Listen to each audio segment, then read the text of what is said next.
होने जा रहा है और हम लोग को ज्ञात है कि यह सत्संग भोला बाबा के नाती का जन्म उत्सव पर यह सत्संग रखा गया है। परम सौभाग्य है वह बच्चा जो इस संसार में आने से उनका गुणगान सत्संग भजन से के माध्यम से हो रहा है। संसार में बहुत सा बच्चा जन्म लेते हैं, लेकिन सबके जन्मदिन पर यह सत्संग नहीं हुआ करते हैं। भले और कोई कार्यक्रम कर लेते हैं, लेकिन सत्संग नहीं हुआ करते हैं। सत्संग किनके जन्मदिन पर होता है? जिनका संस्कार, जिनका उत्तम कमाई अगले जन्मों का है, उन्हीं के जन्मदिन पर यह सत्संग हुआ करते हैं। परम सौभाग्य है वह बच्चा जो जन्म दिन पर यह सत्संग हो रहा है। अगर उनका जन्म नहीं होता तो आज हम लोगों को सत्संग सुनने के लिए इस जगह नहीं मिलता। आज उनके नाम पर यह सत्संग हो रहा है। वह पूर्वजों का कमाई है, संस्कार है, जो उनके तहत हम लोग को यह सत्संग सुनने को मिल रहा है। और कहते हैं कि सत्संग में आ जाने से 4 फल की प्राप्ति होती है।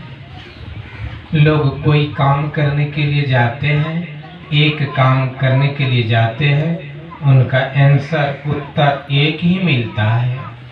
लेकिन आज इस सत्संग में आने से 4 फल की प्राप्ति होते हैं।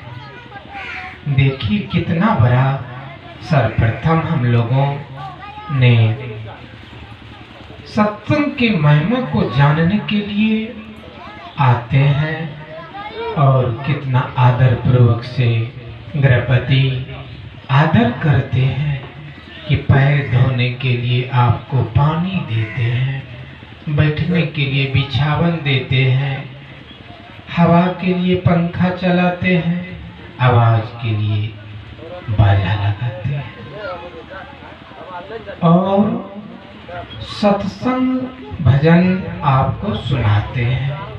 और हो सकता है तो बहुत भंडारा भी करते हैं। यह ज्ञान का बात हम सबों को सुनाते हैं और भोजन भी कराते हैं। देखिए सत्संग की कितनी बड़ी महिमा है। और कहते हैं अर्थ का मतलब आपका कितना बड़ा आदर होता है। धर्म आप सत्संग से जुड़े हैं, इनसे बढ़कर दूसरा धर्म है ही नहीं। और मोक्ष यहाँ आपने घर, मकान, दुकान, बाल बच्चे सबको बनाए, सबको सजाए। और वहाँ के बनाने के लिए कौन सा सामग्री है? वह सत्संग रूपी सामग्री है। यह यहाँ भी सुख देते हैं और यहाँ से जाने के बाद वहाँ भी सुख देते हैं। यह सुख ही सुख हम लोगों को प्राप्त होता है। इसलिए सत्संग की ऐसी महिमा है कि इनका महिमा सरस्वती जी कहने में भी लजाते हैं। उनसे वो भी कहते हैं कि मैं सत्संग की महिमा को नहीं कह सकती, ऐसा कहते हैं।